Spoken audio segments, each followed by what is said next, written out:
This week's mental health tips are about strategies to improve your marriage when facing mental illness. Hi, I'm Angela. I have a husband with bipolar II disorder, my kids have ADHD, and I myself have struggled with depression. You're not alone. Last time we talked about 5 ways that mental illness affects the marriage relationship, so if you missed out on that video, be sure to check it out. As you can see, we're still filming outside, so I can bring you some great tips to progress in your relationships during this difficult time. When mental illness makes relationships challenging, we can remember that we're created in the image of God to be in relationship with Him and with one another. So let's look at 5 strategies to improve our marriages when facing mental illness. When we fight isolation, we can choose connection. Connection isn't just about a weekly date night. Everybody talks about that. But it really is about choosing to move toward each other when it would be easier to withdraw or to lash out. It's choosing validation. If you don't remember how to do that, check out the previous video in our series on kids and parents. It's about being vulnerable with each other and in community. The second part is fighting stigma by speaking up. Don't let the stigma of mental illness prevent you from reaching out for help. And listen, that includes the spouse of the person with mental illness. Refuse to give in to the belief that things can't change. As a couple, speak up. You didn't choose mental illness, but you can fight it together as a team. This has been life-changing for my husband and I. You are not your mental illness. It's not your identity. So don't be afraid to make sure people know that. To process grief, give grace. Grief is not experienced in a straight line. It can hit you out of nowhere.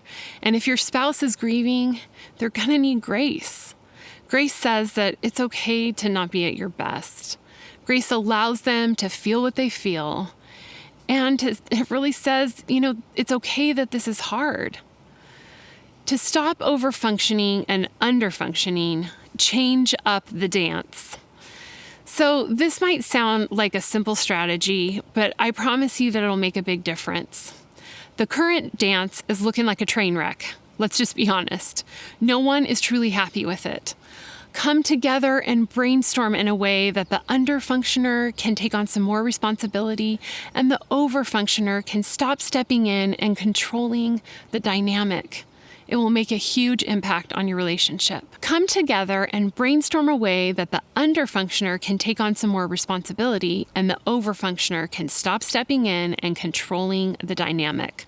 I promise you this will make a big impact on your relationship. To develop intimacy, you need to take a risk. Intimacy in marriage is more than physical. It's emotional. It's time to take a risk like you did when you first fell in love. If you have a lack of intimacy, start by working to develop your friendship. Ask open-ended questions of one another.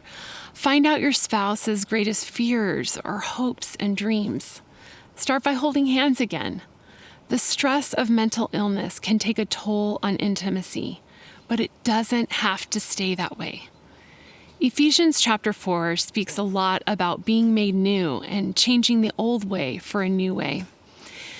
In verses 22 through 24, it says, "You were taught with regard to your former way of life to put off your old self, which is being corrupted by its deceitful desires, to be made new in the attitude of your mind, and to put on the new self, created to be like God in true righteousness and holiness."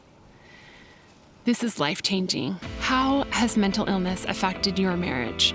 Comment below. I would truly love to hear from you. And don't miss out on the next week's video, How Mental Illness Affects Sibling Relationships. And a big thank you to counselors Chris Weberly, Crystal Mathis, Julie Watson, and Debbie Abrahamson. They were a huge part of making this video possible. Thank you so much for consulting with me on this. And to His Heart Foundation for supporting this channel. If you want more information for you and those you love on mental health, go to mentalhealth.academy today.